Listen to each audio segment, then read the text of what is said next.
especially before you get married, when you choose your partner, the same goal. Have you heard of the triangle example of marriage? You and your husband, your spouse, are at the bottom of a triangle, the base of the triangle. The triangle has one apex, one point on the top. If your goal is Allah, you and your spouse are heading towards Allah, the same goal. What's happening as you getting closer and closer and closer to Allah, to you? You're also getting closer and closer to each other. Subhanallah. That's the key. Because the name of the game is that. If you have, and for me, someone comes to me, I have problems at home. I begin, ala tool. Tell me about your 5-time salah. How many of those do you miss? How many times have you missed Fajr? He says, today. Allahu Akbar. There's your answer. Subhanallah. Subhanallah. Excellent. This is really good. This is very important for us to hear.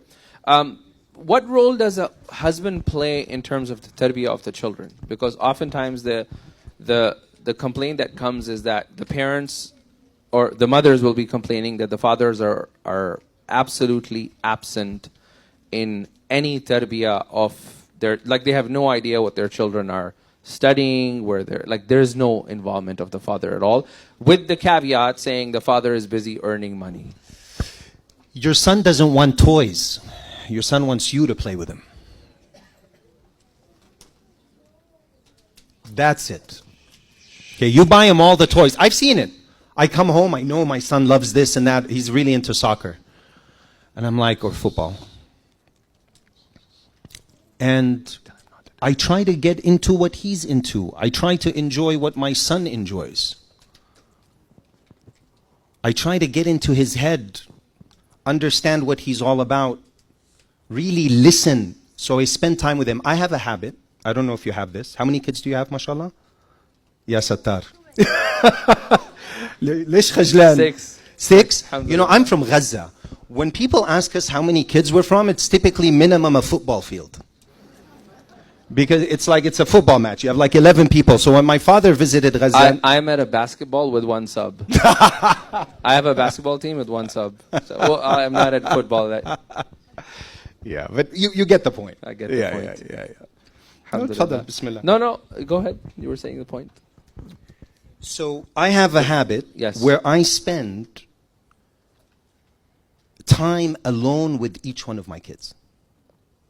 So I know that my son, because the issue is I see when my son and my daughter are together, they're arguing all the time. And it depends on the age of your kids. Mine at like 12 and 11. So what I do is I know my son loves bowling. So, you know, we have this thing like once a month, let's go bowling. Khalas, that's my time with you. That's a time where I'm just there to listen, to get to all your issues, all your problems. I'm a friend on that day more than anything. And then I do the same with my daughter, Jude. She loves art. She loves to draw. So I'll sit and spend quality time with her with that. She loves to play basketball, so I'll try to put some effort into that. So this whole thing that we don't have time, I don't believe. Because the amount of time we spend scrolling online and on YouTube and binging on Netflix, I'm pretty sure we can squeeze in at least a couple of hours of quality time for your family. Because I want to add to the list. Yeah, please. I want to add to the They want to see a good example of cricket. Cricket? Yeah, what about it? A lot of time is being spent on cricket in Georgia. Oh, is that a thing here? Oh, yeah. Yeah? That is a thing here. But the brothers don't Pakistan's main sport, no? No, like India, one of the most brothers, they're Indian brothers here. Don't do that. No, I'm causing issues here. There's a final that is happening. Somebody was telling me someday coming, India and Pakistan final match after 18 years or something. But Pakistan's gonna win, no? Pakistan's gonna win. Yeah? Allah knows, man. let's not get into politics. Oh, I can feel the energy already. So cricket's a serious one here, huh? Yeah.